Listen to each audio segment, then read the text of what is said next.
Hello everyone, स्वागत है आपका आपके अपने चैनल ग्रीन बोर्ड स्टडी में। गाइस, आज हम आपको पढ़ाने वाले हैं फ्यूचर परफेक्ट टेंस, यानी कि भविष्य पूर्ण अपूर्ण काल। यानी कि हमने आपको बताया था कि टोटल 12 टेंस होते हैं। 12 टेंस में से जो सबसे लास्ट है, आज हमें लास्ट टेंस पढ़ना है। ठीक है, कहते हैं दोस्तों कि शायर जरा गौर से सुनिएगा वरना नुकसान मोटा पड़ जाएगा। शायर जरा गौर से सुनिएगा वरना नुकसान मोटा पड़ जाएगा। कुछ मजबूरियों ने रोक रखा है, वरना जिस दिन उड़ेंगे ना पूरा आसमान छोटा पड़ जाएगा। ठीक, तो अपनी पढ़ाई को मोटिवेट रखिए और जितना ज़्यादा से ज़्यादा हो सके खुद को मोटिवेट करके पढ़ाई पे फोकस करिए।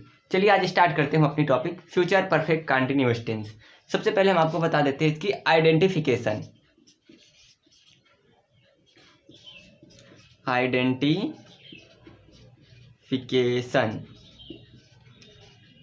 पिछली कई वीडियोस में गाइस हमने नोटिस किया कि हमारे वर्ड्स बहुत छोटे छोटे बन रहे हैं, तो कोशिश करेंगे कि थोड़ा सा बड़ा बड़ा लिखने का। ठीक है, आइडेंटिफिकेशन मतलब होता है पहचान। हम कैसे पहचानेंगे कि ये फ्यूचर परफेक्ट कंटिन्यूअस टेंस है। ठीक, हमने आपको हर एक टेंस की पहचान बताई कि कैसे पहचानेंगे कि ये कौन सा टेंस है, कैसे पहचानेंगे कि वो कौन सा टेंस है। ठीक उसी प्रकार हम फ्यूचर परफेक्ट कंटिन्यूअस टेंस की पहचान आपको बता रहे हैं।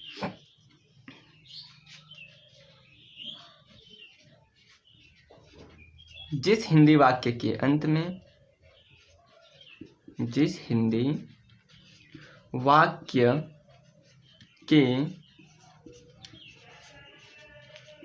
में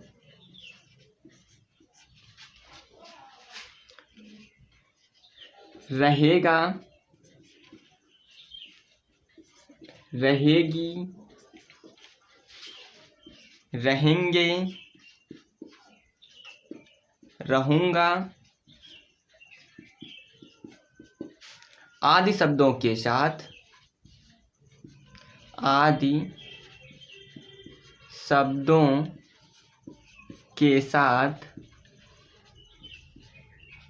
कार्य जारी रहने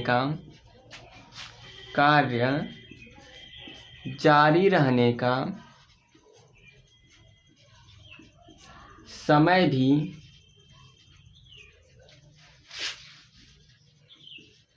दिया हो उसे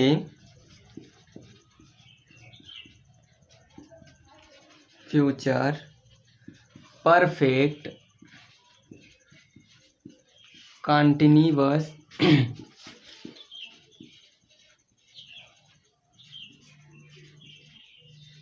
टेंस का कहते हैं।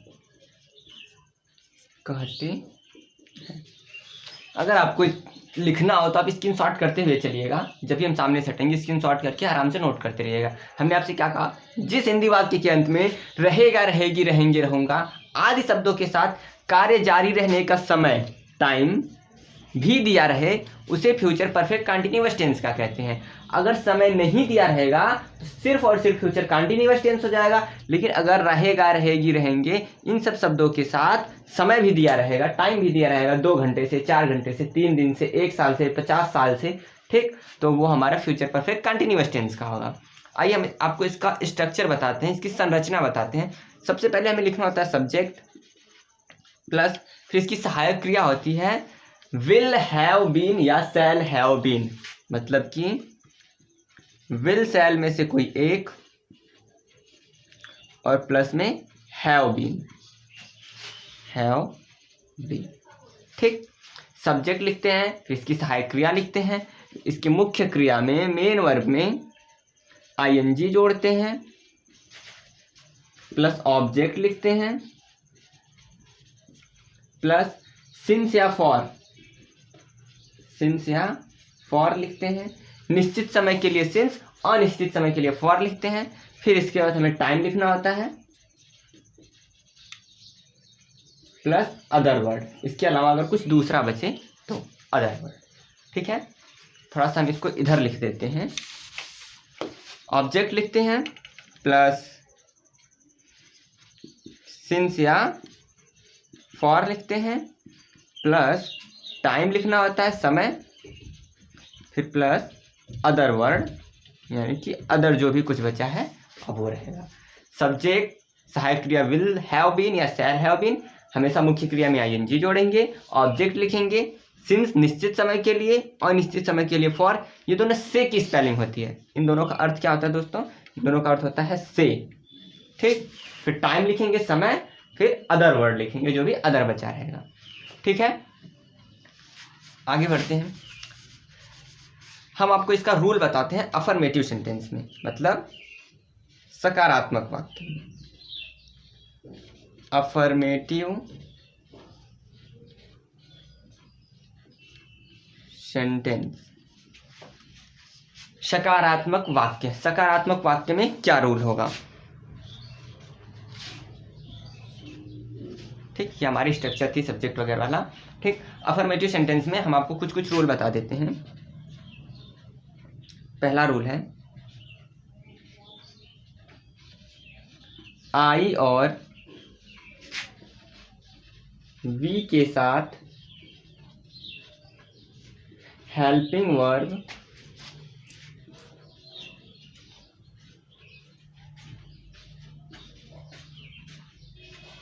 शैल हैव बीन का प्रयोग करते हैं। शैल हैव बीन का प्रयोग करते हैं।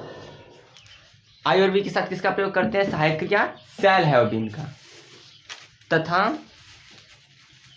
अन्य सभी सब्जेक्ट के साथ, तथा अन्य सभी सब्जेक्ट के साथ, अन्य सभी सब्जेक्ट के साथ, चाहे सिंगुलर हो प्लूरल हो, I we, first person second person. First person में तो आई वी आता है, फर्स्ट पर्सन के साथ हमेशा शैल हैव बीन, और उसके अलावा सेकंड पर्सन, थर्ड पर्सन, किसी भी तरह का हमारा सब्जेक्ट हो, किसी भी तरह का हमारा नाउन प्रोनाउन कुछ भी आए, सबके साथ हमें सब्जेक्ट के, अन्य सब्जेक्ट के साथ हमें will have been, will have been का प्रयोग करते हैं।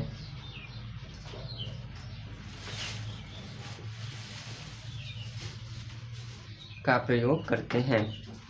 ठीक है, ये हमने आपको पहले भी बताया था कि आई वी के साथ शैल, अन्य सभी के साथ विल, और बाकी हैव बीन जो है वो हमेशा साथ में अटैच रहेगा। मतलब फ्यूचर परफेक्ट कंटीन्यूअस टेंस में तीन तीन सहायक क्रिया, एक शैल, एक हैव, एक बीन, या एक विल या हैव या बीन, हमेशा तीन तीन सहायक क्रिया एक साथ लगाई जाएगी। तो गाइस आइए हम आपको अब इसका रूल 2 बताते हैं। रूल या अगला रूल बताते हैं। हमेशा मुख्य क्रिया में, हमेशा मेन वर्ब में आईएनजी जोड़ते हैं। हमेशा मुख्य क्रिया में क्या करते हैं? आईएनजी जोड़ते हैं। हमने आपको हमेशा यही बताया कि जब भी हम सेंटेंस बनाएंगे तो मुख्य क्रिया में आईएनजी जोड़ेंगे। और भी कुछ रूल देख लीजिए।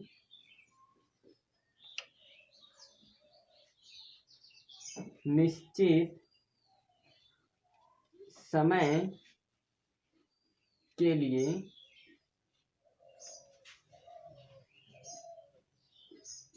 से की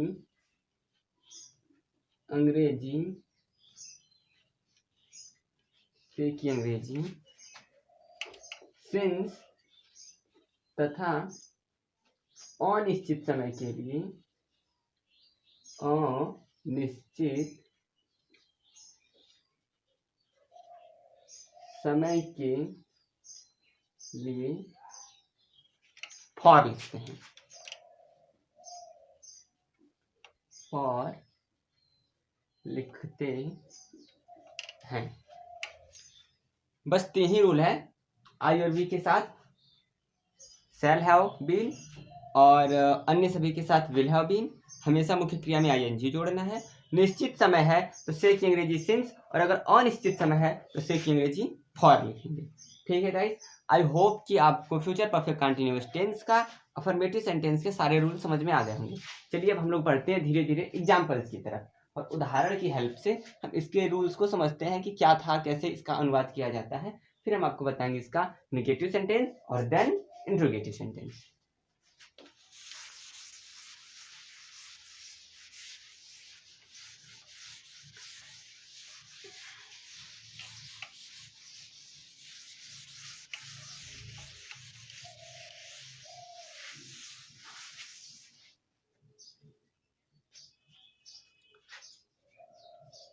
मोहन आधे घंटे से पढ़ता रहेगा। मोहन आधे घंटे से पढ़ता रहेगा, ये है हमारा ट्रांसलेशन, जिसे हमें इंग्लिश में अनुवाद करना है। मोहन आधे घंटे से पढ़ता रहेगा। कौन पढ़ता रहेगा? मोहन, ये हमारा सब्जेक्ट है। हमने आपको रूल्स में भी बताया और आपको पता भी है कि सबसे पहले हमें अनुवाद करते वक्त सब्जेक्ट लिखना होता है। तो हम लिखेंगे मोहन। अब मोहन के साथ इसकी सहायक क्रिया, टेंस पहचानिए, रहेगा, रहेगी, रहेंगे, और साथ में समय भी दिया है, से वर्ड भी आया है, यानी कि फ्यूचर परफेक्ट कंटीन्यूअस टेंस है। इसके साथ इसकी सहायक क्रिया क्या लगाएंगे गाइस? आई और वी के साथ तो लगाते हैं शैल हैव बीन, और अन्य सभी के साथ विल हैव बीन। तो इसके साथ लगाएंगे will have been. Mohan will have been क्या करेगा? पढ़ता रहेगा। पढ़ना का होगा रीड, और उसमें आईएनजी, फिर मुख्य क्रिया, और मुख्य क्रिया में आईएनजी जोड़ते हैं। फिर ऑब्जेक्ट, क्या पढ़ता रहेगा? किसको पढ़ता रहेगा? हमारे पास इसका जवाब नहीं है, यानी कि इसमें ऑब्जेक्ट नहीं है। ये एक अकर्मक क्रिया है, या ये एक अकर्मक वाक्य है। इसके बाद हमें समय के लिए लिखना है सिंस या फॉर। आधा घंटा, आधा घंटा एक अनिश्चित समय होता है। 24 घंटे में हमें आधा घंटा कम से कम बहुत बार मिल जाएगा, बहुत ज़्यादा बार मिल जाएगा। ये कोई फिक्स टाइम नहीं है आधा घंटा, इसलिए हमें लिखना होगा फॉर। आधा घंटा को कहते हैं half an hour, full stop. Mohan will have been reading for half an hour. ठीक है, एक और एग्जांपल देखिएगा। हम 1 महीने से क्रिकेट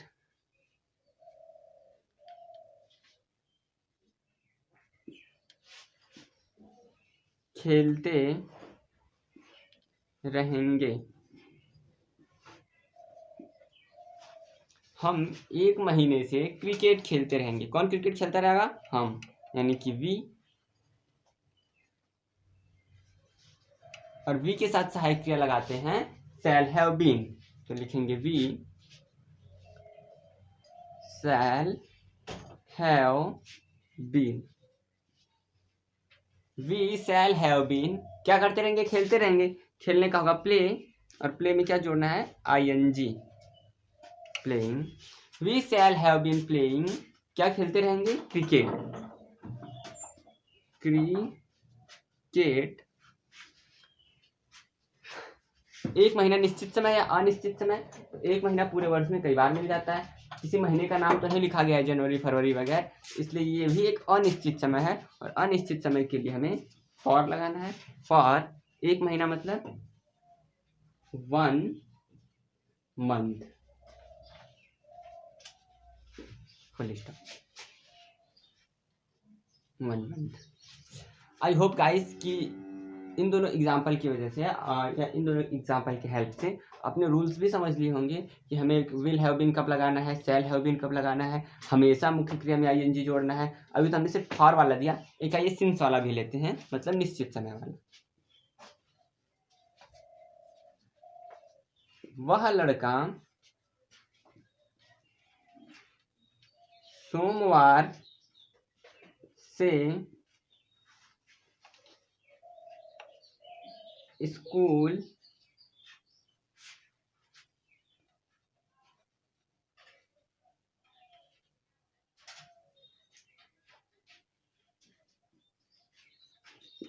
पहुंचता रहेगा। वह लड़का सोमवार से स्कूल पहुंचता रहेगा। मान लीजिए कोई नाटक वाटक है या किसी चीज़ की तैयारी हो रही है, तो प्लानिंग हो रही है, डिस्कस हो रहा है, स्क्रिप्ट लिखी जा रही है, तो उसमें डिस्कशन हो रहा है कि वह लड़का सोमवार से स्कूल पहुंचता रहेगा, वगैरह वगैरह। ठीक है, तो ऐसा ना हो, ऐसा कभी कभी फीलिंग आती है कि ये सारे सेंटेंस रियल लाइफ में यूज़ होंगे या नहीं होंगे। तो गाइस इन सब के भी यूजेस होते हैं। जैसे मान लीजिए हम कोई कहानी या कोई नाटक लिख रहे हैं, ठीक, तो हम पहले से जब कल्पना कर रहे हैं कि मेरा दोस्त जो है वो सोमवार से स्कूल जाता रहेगा, पहुंचा नहीं, खो गया वगैरह, उसमें इसका यूज हो जाएगा कि वह लड़का सोमवार से स्कूल पहुंचता रहेगा। ठीक, कौन स्कूल पहुंचता रहेगा? वह लड़का।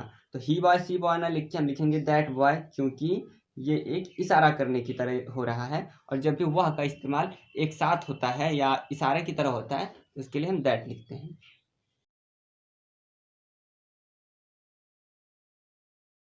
दैट बॉय, अब टेंस के हिसाब से हमें सहायक क्रिया लगानी है, इसके साथ लगेगा will have been. Will have been क्यों लगेगा? क्योंकि ये आई और या वी नहीं है। अब क्या होगा, पहुंचता रहेगा, पहुंचने का होता है रीच, और उसमें हमेशा जोड़ेंगे I N G. That boy will have been reaching, कहाँ? स्कूल, ऑब्जेक्ट हो गया। फिर सोमवार से, सोमवार निश्चित समय है, उसके लिए हमें निश्चित समय के लिए से की स्पेलिंग लिखनी होती है सिंस, और Monday, full stop. That boy will have been reaching school since Monday. I hope guys you understand that what is the translation we make. Okay, I hope कि आप लोग संतुष्ट हो गए होंगे, आप लोगों को समझ में आ गया होगा कि इसका ट्रांसलेशन कैसे कैसे बनाना है। आइए बढ़ते हैं अब नेगेटिव सेंटेंस की तरफ, और लिखना हो तो स्क्रीनशॉट कर लीजिएगा, हम इरेज करते हैं।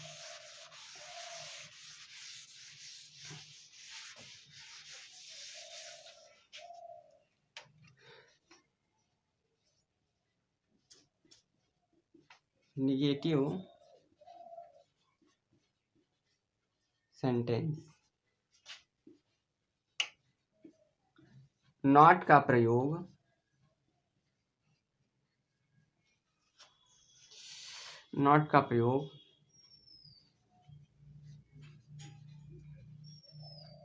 विल शैल के बाद तथा हैव बीन के पहले करते हैं। नॉट का प्रयोग विल शैल के बाद तथा हैव बीन के पहले करते हैं। ठीक है, निगेटिव सेंटेंस में पहली जो तीन सहायक क्रिया अगर इसमें है विल हैव बीन या शैल हैव बीन, तो पहली सहायक क्रिया के बाद और बाकी दो सहायक क्रिया के पहले करते हैं। ठीक है, जिसे देखिएगा, कमला बुधवार से खाना नहीं पकाती रहेगी, या कमला बुधवार से खाना नहीं पकाती रही होगी, ऐसे भी होगी भी आ सकता है।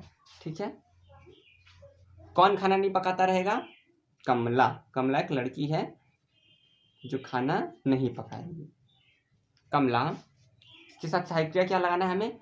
विल हैव बीन या शैल हैव बीन, तो ये आई भी नहीं है, इसके साथ हमें विल हैव बीन लगाना है, लिखेंगे विल। और हमने देखा कि इसमें नॉट आया है, नहीं आया है, तो नॉट का प्रयोग विल शैल के बाद, यानी कि यहाँ पे नॉट, और अब हैव बीन, हम आपको यही समझा रहे थे कि एक सहायक क्रिया के बाद और बाकी दोनों के पहले, यानी कि नॉट का प्रयोग यहाँ पे होगा। Kamala will not have been cooking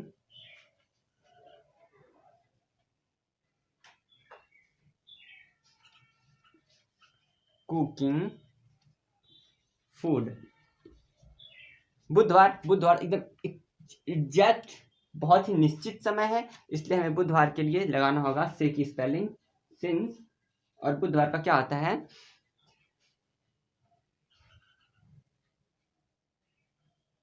Wednesday,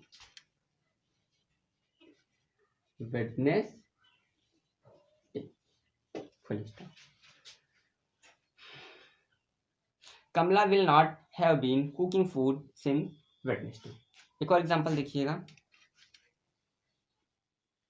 मैं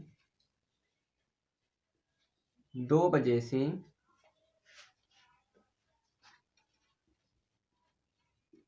दौड़ता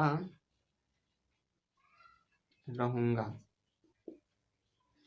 मैं 2 बजे से दौड़ता रहूंगा। मैं 2 बजे से नहीं दौड़ता रहूँगा, क्योंकि हम लोग निगेटिव सेंटेंस का एग्जांपल ले रहे हैं ना। मैं 2 बजे से नहीं दौड़ता रहूँगा। कौन नहीं दौड़ता रहेगा? मैं, यानी कि आई के साथ सहायक क्रिया लगानी होती है, शैल हैव बीन, तो शैल, नॉट का प्रयोग विल शैल के बाद, यानी कि यहाँ पे हमारा नॉट रहेगा, have been, I shall not have been, दौड़ना का रन, और रन में ING, I shall not have been running since 2 बजे से, मतलब 2 o'clock, full stop. I shall not have been running since 2 o'clock, मतलब मैं 2 बजे से नहीं दौड़ता रहूँगा। नेगेटिव सेंटेंस में भी 2 एग्जाम्पल और रूल्स के साथ हमने आपको समझाया। आई होप कि आपको पता चल गया होगा कि विल के बाद नॉट या शैल के बाद नॉट लगाएंगे, और बाकी हैव बीन उसके भी बाद।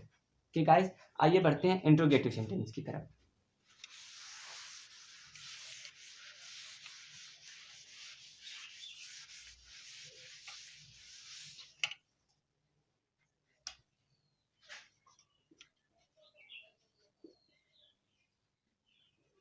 इंट्रोगेटिव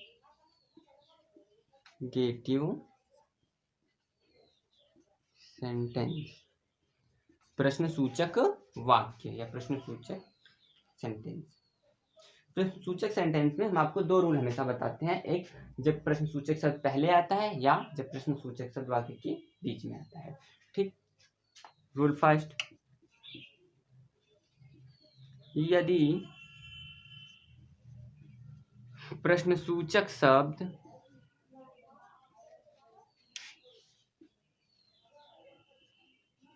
क्या वाक्य में सबसे पहले आता है,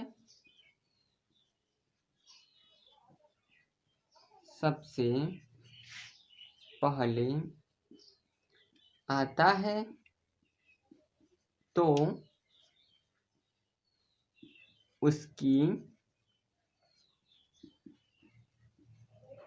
अंग्रेजी नहीं लिखते हैं, नहीं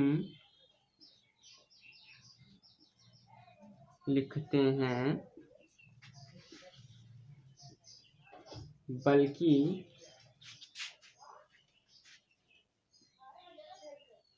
विल या शैल का प्रयोग सब्जेक्ट से पहले, सब्जेक्ट से पहले तथा हैव बीन का प्रयोग सब्जेक्ट के बाद करते हैं। यदि प्रश्नसूचक शब्द क्या वाक्य में सबसे पहले आता है, तो उसकी अंग्रेजी नहीं लिखते हैं, बल्कि विल शैल का प्रयोग सब्जेक्ट से पहले और हैव बीन का प्रयोग सब्जेक्ट के बाद ही करते हैं। ठीक, यानी सिर्फ विल या शैल सब्जेक्ट के आगे आएगा। रूल 2 देखिएगा, यदि प्रश्नसूचक शब्द वाक्य के बीच में आता है, यदि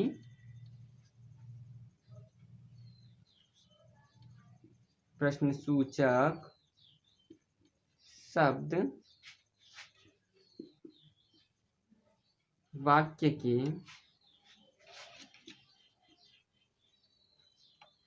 बीच में आता है, तो उसकी अंग्रेजी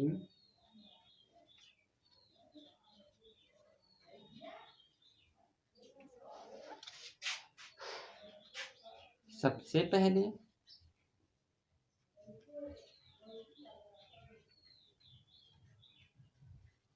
फिर विल या शैल, तब सब्जेक्ट फिर हैव बीन लिखते हैं। यदि प्रश्नसूचक शब्द वाक्य के बीच में आता है तो उसकी अंग्रेजी सबसे पहले, फिर विल सेल, तब सब्जेक्ट, फिर जाके हैव बीन लिखते हैं।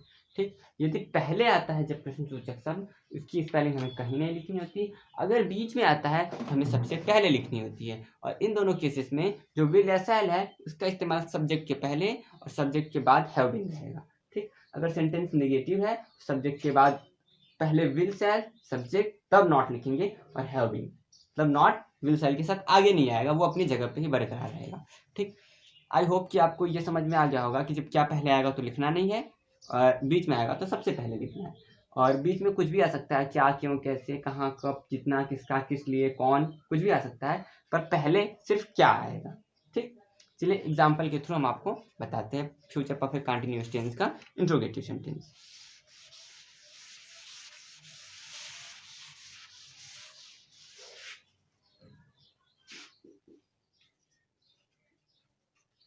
क्या तुम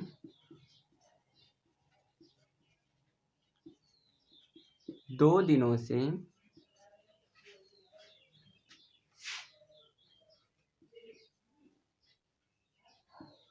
खेल रहे होगे? क्वेश्चन मार्क, इसमें होगे भी आ सकता है, खेलते रहोगे या खेल रहे होगे, बात एक ही होती है। क्या तुम 2 दिनों से खेल रहे होगे? देखिए दोस्तों, क्या पहले आया तो हमें इसे स्पेलिंग लिखनी नहीं होती है। टेंस पहचानिए, रहेगा रहेगी के साथ समय और से भी दिया है। ठीक, तो ये फ्यूचर परफेक्ट कंटिन्यूअस टेंस है। हमें सबसे पहले क्या लिखना होगा, सब्जेक्ट पहचानिए, यू यानी कि तुम, आई और वी के साथ विल शैल हैव बीन, और अन्य के साथ विल हैव बीन। तो तुम आया तो हमें इसमें विल हैव बीन लगाना होगा, यानी कि सब क्या आया तो सबसे पहले हमें लिखना है विल।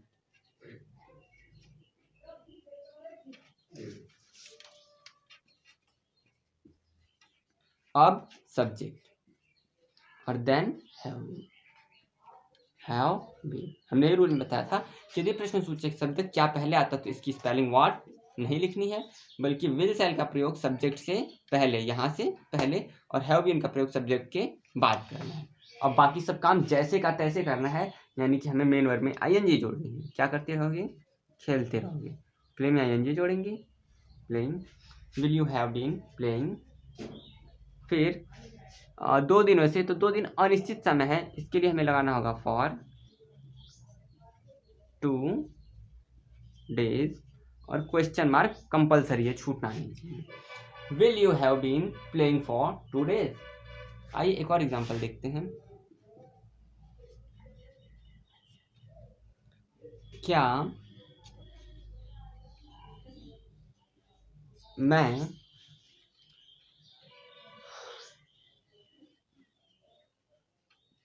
जनवरी से स्कूल जा रहा होऊंगा?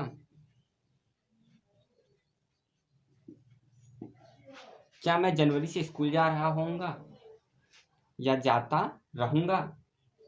क्या मैं जनवरी से स्कूल जा रहा होऊंगा या क्या मैं स्कूल से जनवरी जाता रहूंगा, बात एक ही है, बट ऐसे बोलने में थोड़ा सा कंफर्टेबल लग रहा है। चलिए इसका हम ट्रांसलेट करते हैं। क्या पहले आया, इसकी हमें स्पेलिंग कहीं पे भी नहीं लिखनी है, बल्कि विल या सेल का प्रयोग सब्जेक्ट से पहले। सब्जेक्ट क्या है? आई, मतलब फिक्स हो गया कि हमें सेल लगाना है। ठीक, सेल आई, इसके बाद हैव बीन, हैव बीन।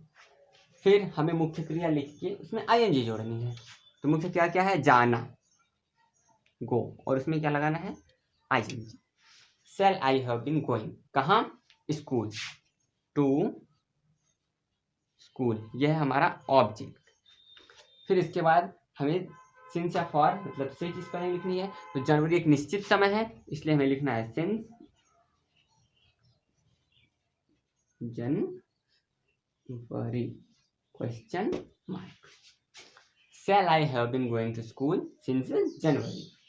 आइए अब रूल 2 का कुछ एग्जांपल देख लेते हैं।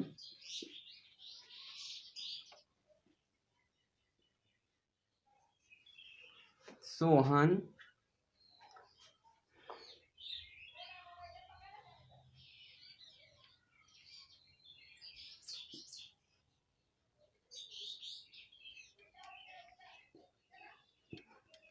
सोहन 2 सप्ताह से बाजार क्यों नहीं जा रहा होगा? Question mark. सोहन 2 सप्ताह से बाजार क्यों नहीं जा रहा होगा? ठीक, इसमें देखिए क्यों यानी कि क्वेश्चन वर्ड बीच में आया, ये भी इंट्रोगेटिव सेंटेंस है, साथ में नहीं भी आया मतलब नेगेटिव इंट्रोगेटिव दोनों है। ठीक, और हमारा सब्जेक्ट है सोहन, यानी कि हमें विल हैव बीन लगाना है। यदि प्रश्न सूचक शब्द बीच में आए तो उसकी स्पेलिंग सबसे पहले, फिर विल या शैल, सब्जेक्ट,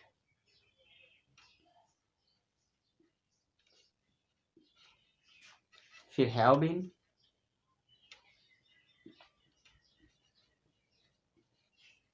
नोटिस करिएगा दोस्तों, ध्यान दीजिएगा, अगर ये विल यहाँ रहा होता तो हमारा नॉट का प्रयोग विल शैल के बाद यहाँ और हैव बीन से पहले, मतलब ठीक यहीं पे हमें नॉट लगाना होता, लेकिन विल ने कर दी गद्दारी और अपनी जगह छोड़ के सब्जेक्ट के पहले भाग गया, लेकिन नॉट जहाँ का तहाँ रहेगा, अभी भी विल के बाद ही है, बट विल अपनी जगह छोड़ के आगे आ चुका है। तो why will Sohan not have been, मुख्य क्रिया में आईएनजी, गोइंग टू कहाँ, मार्केट। ठीक, यहाँ तक हम पहुँच गए। पीछे से सब्जेक्ट लिखने के बाद पीछे से बनाने आना होता है, तो हम यहाँ तक पहुँच गए, गो टू मार्केट। अब सप्ताह, तो सप्ताह तो फिक्स है नहीं, किसी सप्ताह का नाम तो लिया नहीं गया, तो हम लिखेंगे फॉर 2 वीक्स।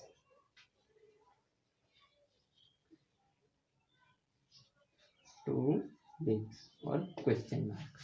आई होप दोस्तों, उम्मीद करता हूँ कि आपको फ्यूचर परफेक्ट कंटिन्यूअस टेंस भी अच्छे से समझ में आ गया होगा। आप हमारे साथ लास्ट तक बने रहें, साथ में आपने हमारे साथ पूरा का पूरा टेंस पढ़ा। आज हमारे टेंस का लास्ट डे था। यहाँ पे टेंस पूरी तरह से खत्म होता है। हमने आपको बताया था present tense, past tense, future tense, और प्रत्येक टेंस के 4 भेद होते हैं। हर एक भेद को हमने बढ़िया से बहुत बेहतरीन तरीके से पढ़ाते हुए ख़त्म किया, और आज at last future perfect continuous tense भी समाप्त हो जाता है। अब कमेंट बॉक्स में कमेंट करके बताइएगा कि आगे आपको मैथमेटिक्स पढ़नी है या हम इंग्लिश ग्रामर पोर्शन का ही सिलेबस आगे लेके चलें। बहुत बहुत धन्यवाद, आप लास्ट तक बने रहें। Thank you very much.